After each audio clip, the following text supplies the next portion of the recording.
Before the writers of The Crown dove into the romance of Princess Diana and Dodi Fayed for Season 6, Part 1 of which is currently streaming on Netflix, the creators built up a narrative around the film producer's life as the son of billionaire Mohamed Al-Fayed. For many, it was their first glimpse into who Fayed was outside of his highly publicized relationship with Diana. One of the first questions I asked was, what did he sound like?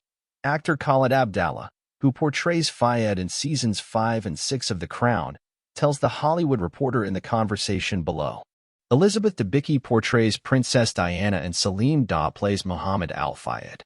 With the incredible hunt of the research team, they found one piece of footage that exists, audio of him calling into Larry King Live while Burt Reynolds was being interviewed to ask him to do an impression.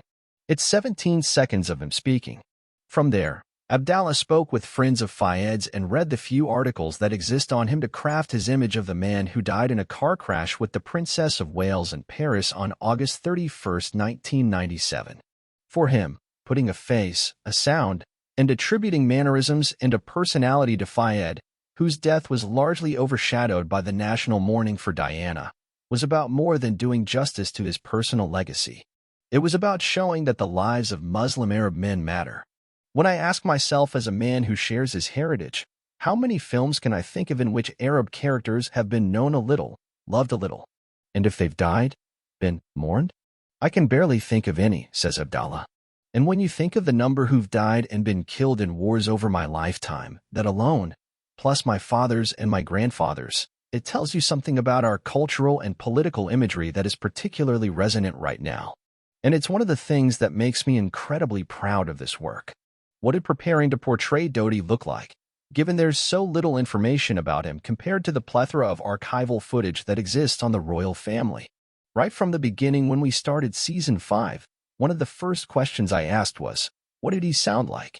And with the incredible hunt of the research team, they found one piece of footage that exists, audio of him calling into Larry King Live while Burt Reynolds was being interviewed to ask him to do an impression. It's 17 seconds of him speaking. From there, of course, there was talking to friends and some articles when you dig deep into Google. But you start kind of unraveling, in a fascinating way, who he was and the core dynamics of his life, particularly in relation to his father and his mother.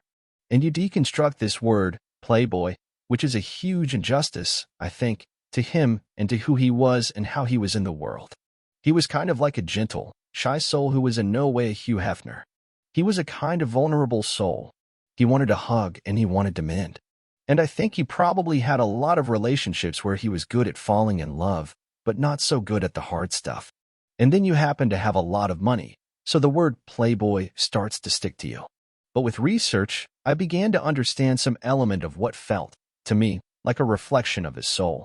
And that began to inform everything, including some of the arc going forward into Season 6. I've always said that our job is not to answer questions, it's to ask them as intensely as possible. But on that journey, you also find things which tether you. What did you make of his relationship with Princess Diana? One of the things, for example, that tethered me in relation to Diana was the CCTV footage at the back of the Ritz, where you see them holding each other in such a tender way for 7 minutes. Holding hands behind their backs in a way that is so gentle with just some very soft caressing.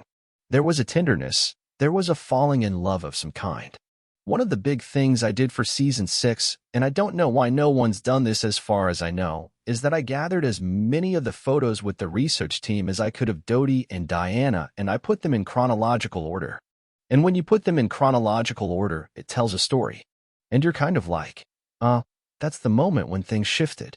You also begin to feel the hounding from the media, and you begin to feel all of these things. But the real key is finding that soul energy. There's a resonant frequency from which you can explore. And then with the team, and obviously with Elizabeth Debicki, who's just extraordinary, we explored that. We were in the same places as they were in the filming. In some ways, for me, that was also an act of research.